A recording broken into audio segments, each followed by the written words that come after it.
welcome to today's video.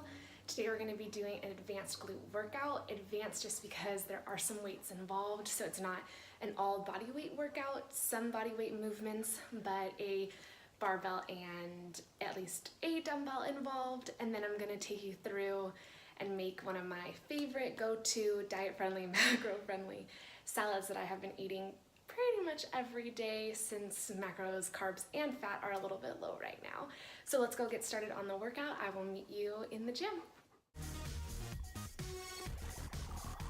Alright, so getting the workout started, I didn't include my warm-up in this video just to keep the video under 10 minutes, but I will link it above because I've included that in a video previously. So started with a barbell hip thrust. As you can see, barbell hip thrust is a compound movement, so good to start with in the beginning of your workout. I did 3 sets of 8 to 12, and it's been a while since I've done any hip thrusting, so I just stuck with 175 pounds.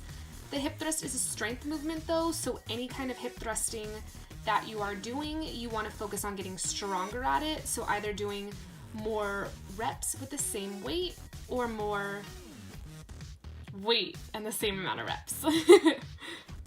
And then at the end of each set, I tried to hold and squeeze that last rep to really get some extra burn.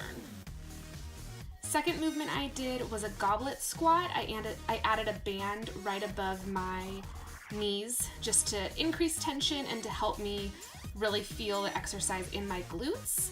This goblet squat is a great accessory movement to the front squat because with the kettlebell in the front, you're still learning to really own that upright position. That's really challenging for me, so that's another reason why I added the band, because the challenge was going to be staying upright, but I needed to feel it in my glutes, so the band helps me find that happy medium. For these, I did 3 sets of 15, and I'm using a kettlebell that is 44 pounds. And then just coming all the way through, squeezing at the top. Next, I moved on to a single leg dumbbell hip thrust. A little bit of an awkward setup, definitely awkward out in the garage gym. That box really irritates my back, but hip thrusting is a good movement, so I still want to do it, just trying to find ways that I like it a little bit more. To set up, I came up on 2 legs and then went into 1 so that the dumbbell was evenly placed over me. I'm using a 35-pound dumbbell, trying to just brace it with my hands and not hold it with my arms, if that makes sense. And then I'm doing 3 sets of 12 to 15 on each leg.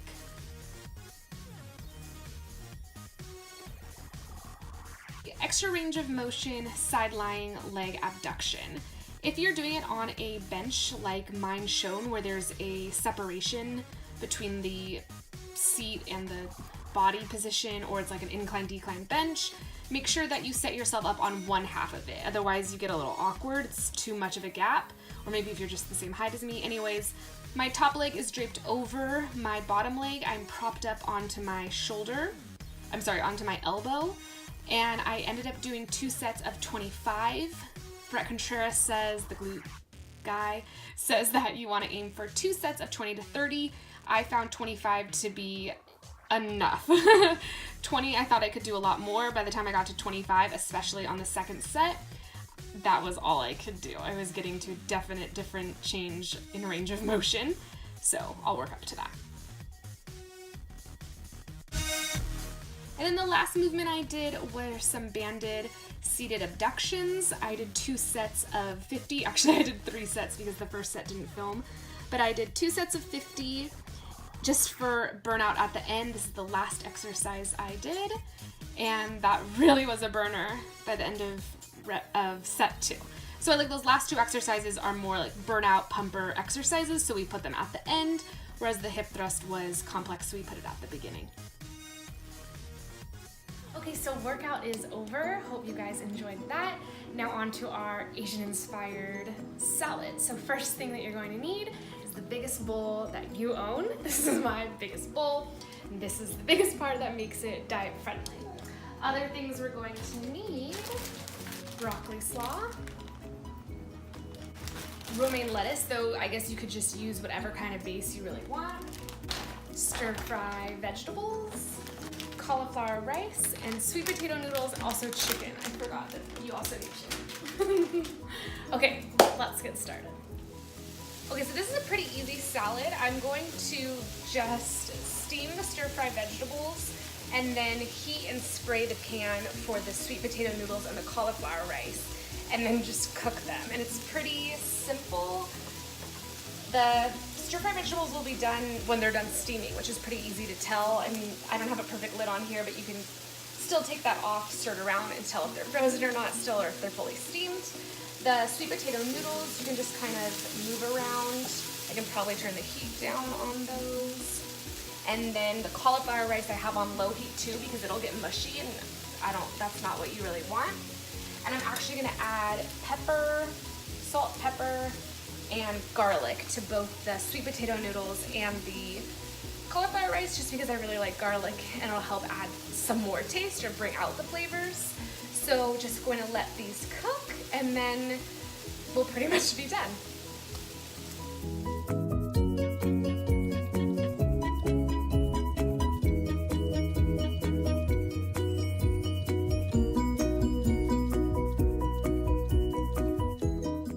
Okay, while we wait for the vegetables to cook, we have the very important first step of adding lettuce to the bowl. So part of the reason we chose the biggest bowl we have is so we can put the most amount of lettuce that we can, because it's pretty macro free, and that's gonna help us, it's gonna slow us down, which is gonna add to satiety, and it's just gonna be more to eat, it's going to look like more to eat, all of that is going to help with satiety. So I buy the family size bag. I usually make, or like tonight I'm making a salad for dinner for Christian and myself.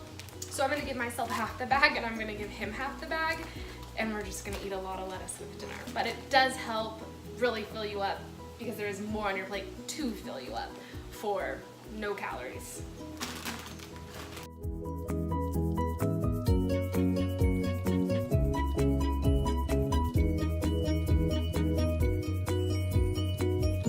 So my vegetables are just about done. The cauliflower rice, I'm leaving some of it not all the way cooked, just so there's some crunch to it. The sweet potato noodles, can you see that, are kind of browning. There's a little bit, they're sticking to the bottom. That just kind of always happens for me personally. I don't know if I'm not putting enough, spray or what, but I kind of like it too, because then there's more crunch to that. And then the stir-fry vegetables are pretty much good, they just need to be drained. I'm preheating the oven now so Christian can have a piece of Texas toast.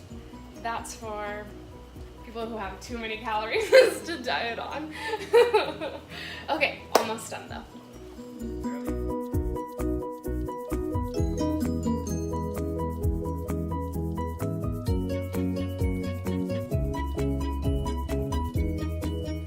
All right, I chopped and added chicken to my salad. So this is 20 grams of protein from chicken that I added. My last step now is just to top this with broccoli slaw. Super good. I don't cook it. I think you can, but I think it's better raw. Again, we're gonna do another 85 grams. Actually, we're not, because it's so much.